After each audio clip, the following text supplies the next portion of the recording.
This is Story Recapped. Today, I'm going to explain a comedy, romance, and sci-fi film called Multiplicity. Spoilers ahead, watch out, and take care. When Doug Kinney drives to the location of his project, he finds that his team has already started building the driveway, but did it at the wrong house. Vic points the blame at the workers and insists that he can't pay for the damages to the wrong house. Doug gets frustrated and plans to work on both driveways to avoid a lawsuit. Doug heads back to the office and tries to deal with the problems. His boss, Del King, finds out about the mistake and announces that the owner of the wrong driveway has threatened to sue. Doug assures him that he'll take care of it, but Del points out that Doug has another unfinished job. His coworker, Ted, suggests working on the weekend, which Doug doesn't like. That evening, Doug arrives home and finds his wife, Laura, and their son, Zach, playing cards. Laura mentions that their water heater is broken, but Doug hasn't had the time to fix it. She then scolds him for not attending their daughter's graduation at Campfire Girls. Doug apologizes, but he excuses that he had to work late since his boss recently fired someone and he had to replace him. Laura thinks it's a promotion, but Doug admits that he'll do both his old job and the new job without getting a raise. Laura tells him to refuse the job since he barely has any time for his family, but Doug will get fired if he does. The following day, Laura announces that she was offered her old job back, but Doug doesn't think that it's worth it since they'll both be unavailable for their kids. Laura tries to convince him to help out more with the kids, but he doesn't have time. Laura laments that she'll never get back to work, which angers Doug. He apologizes when he sees her crying and tries to comfort her, but it doesn't work. Doug heads to the research facility he's building in Malibu and tries to juggle multiple problems. When a water pipe breaks, Doug tries to fix it on his own, but damages it further. This pushes Doug to throw a tantrum, catching the attention of Dr. Leeds.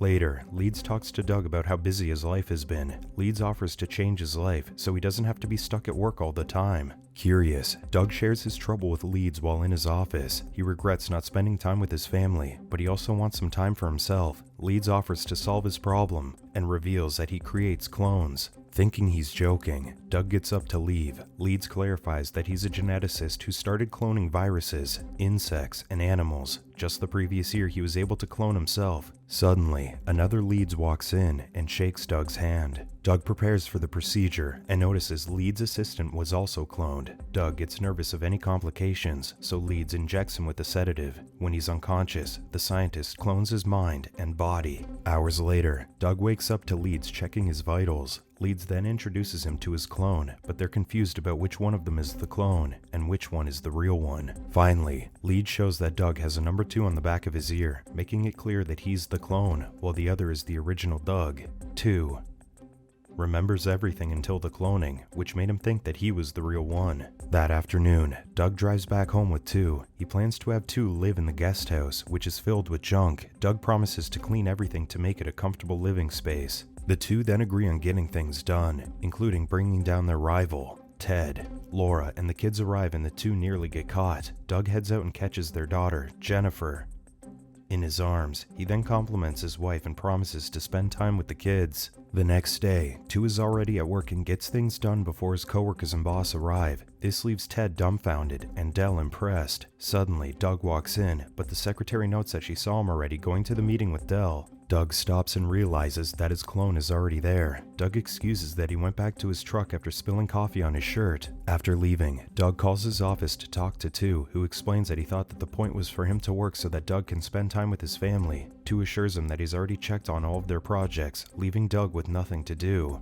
While he's leaving to visit a site, Ted calls out 2 and accuses him of fooling everyone with his go-to attitude. Ted then goes into a porta potty, so 2 traps him in and calls a lift to transport the porta potty with Ted inside. At Zach's football game, Zach is happy to see his father watching. Some parents argue with the coach when their kid gets benched. This drives the coach to the edge, so Doug steps in and comforts him while offering advice on coordinating the kids. When the coach realizes that he's Zach's parent, the coach thinks Doug is just trying to get his kid in the spotlight, so he quits. When Laura gets home with Jennifer, she's surprised to see Doug cooking dinner. Zach announces that Doug is the new football coach and helped his team win. When the kids leave to wash up, Laura accuses Doug of getting fired, hence why he has extra time. Instead, he claims that he threatened to quit, so Del hired someone to assist him. Doug then encourages Laura to get her job back, which excites her. The next day, Vic is late to arrive at their construction site, so 2 fires him and drags him back to his truck when he refuses to leave. While working, Laura calls 2 to ask him to pick up the kids from school and take Jennifer to ballet class for picture taking. Doug is playing golf when 2 calls him to do the task. When he gets the kids at home, Doug struggles to get Jennifer prepared for ballet and messes up her dress and hair. He then drags the kids to ballet class, only to learn that the picture was rescheduled the next day.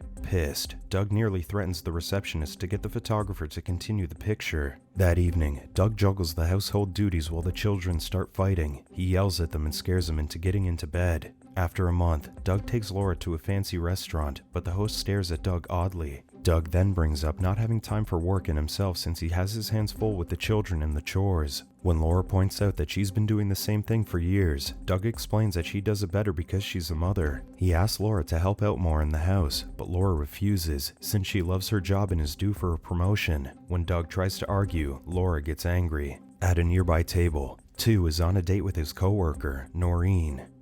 He claims that his wife is cheating on him, getting sympathy from his date. When they get up to leave, Doug and 2 notice each other, so 2 quickly hides behind the table. 2 sits with his back to Doug, while Doug hides behind the menu. 2 then heads to the men's room, so Doug follows him to scold him. 2 claims that he's there on business with Noreen, but Doug doesn't buy it. Doug then proposes that they switch so 2 can spend some time with Laura and the kids while helping around the house. 2 laughs it off since Doug wouldn't know the progress that he's been working on for the last month. 2 then scolds him for taking away his family and friends, so all he had was the job. Suddenly, the host walks in, so Doug dumps 2's face in the sink. Once the coast is clear, Doug tells 2 to slip out with Noreen while he distracts Laura. However, when Doug comes out, Noreen finds him. Noreen spots Laura from a distance, so they both sit with other people to hide. 2 comes out and Laura spots him, so he pretends to be Doug. 2 kisses Laura, giving Doug and Noreen a chance to leave. One night, Doug walks into the guest house while 2 watches football. He then introduces 3,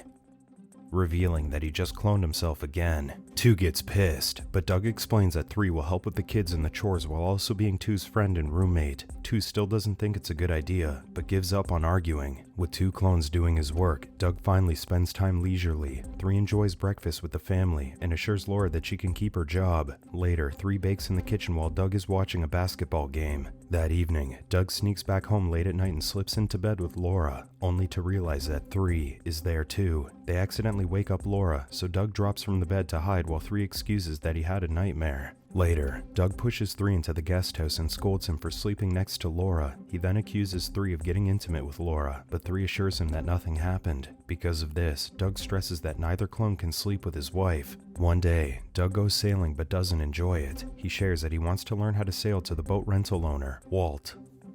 One night, Doug wakes up to music playing in the guest house. He investigates and finds 2 and 3 dancing with women. The women think that they're triplets and get interested in Doug. Doug, however, urges them to leave, much to the women's dismay. Once they're out, Doug scolds 2 for bringing women into the house. 2 then reveals that he's smoking, starting an argument between him and Doug. 3 calms Doug down and offers him a Tylenol from the kitchen. Doug comes across another clone on the way to the kitchen, much to his surprise. Finally, he meets 4.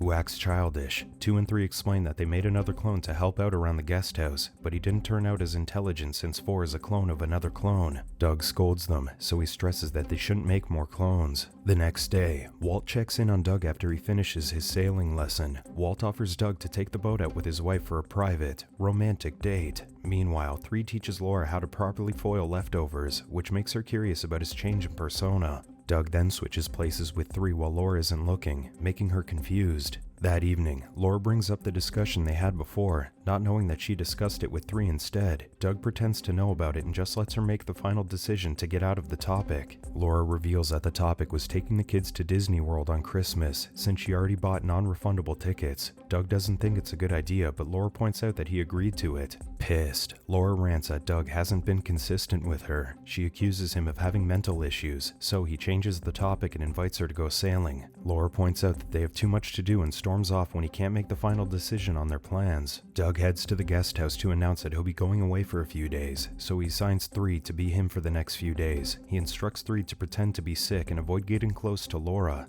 2 offers to help out, but Doug doesn't trust him with Laura. That morning, Doug heads to the harbor to start sailing. He ends up having a horrible time as he spends most of it feeling seasick. Later that night, 3 reads a book when Laura puts on a nightdress and seduces him. 3 pretends to be sick, but this doesn't stop Laura. 3 tries to refuse, but still ends up getting intimate with Laura. Afterward, Laura leaves to grab a snack. Meanwhile, 2 searches for something to eat, but 4 has eaten everything in the guest house. 2 sneaks into the main house to grab a meal, but walks in on Laura eating in the kitchen. Still feeling amorous, Laura seduces him, and 2 tries to resist, but also ends up getting intimate with Laura on the couch. Moments later, a storm starts and scares 4. Laura heads up but asks 2 to close the car windows to prevent the interior from getting soaked in the rain. Meanwhile, 4 heads inside the house. Laura finds him and assumes Doug got drenched because she sent him to close the car. She changes his clothes in the bathroom while 3 hides in the shower. Seeing him get aroused, Laura takes 4 to bed for another round of intimacy.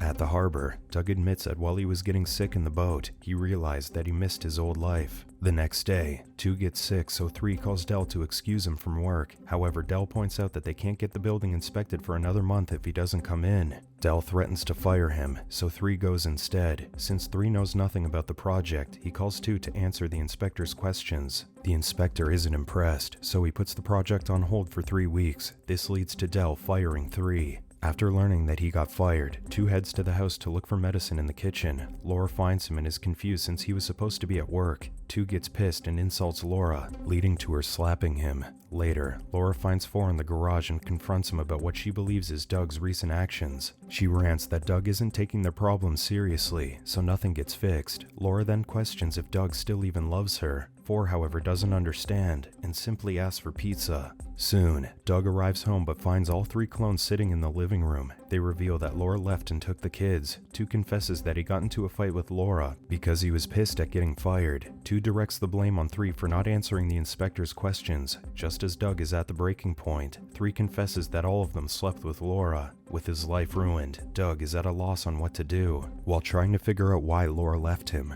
4 shares that Laura mentioned that Doug never fixed their problems. Doug finds out that Laura is sad and scared, so he gets an idea. Doug buys sports shirts for him and the clones, and they work together to fix the house. He hires Vic to help, who doesn't question how there are 4 Dougs working together. While having a snack with 3, Doug asks him if Laura seemed to prefer 3 over him. 3 assures Doug that Laura loves him, but Doug realizes that he was never there for her and the kids. 3 encourages him that any time with his family, even the bad days, is quality time. One day, Laura and the kids find Doug waiting for them outside her parents' home. The kids are excited to see him, but Laura tells him to go back inside so that they can talk privately. Doug begs her to come home, but Laura points out that he's been acting like a lunatic lately. Doug admits that he got confused about who he was and relates this to how Laura wants to be independent while also being cared for. Seeing him understand her perspective, Laura agrees to check the house with him. Laura is stunned to see that the house is finally fixed. 3 and 2 see that Laura is happy and celebrates their victory quietly. Doug then suggests that he start his own contracting business so he has control of his time, which Laura tearfully agrees to. Doug professes his love for her and promises that they'll be fine as long as they're together.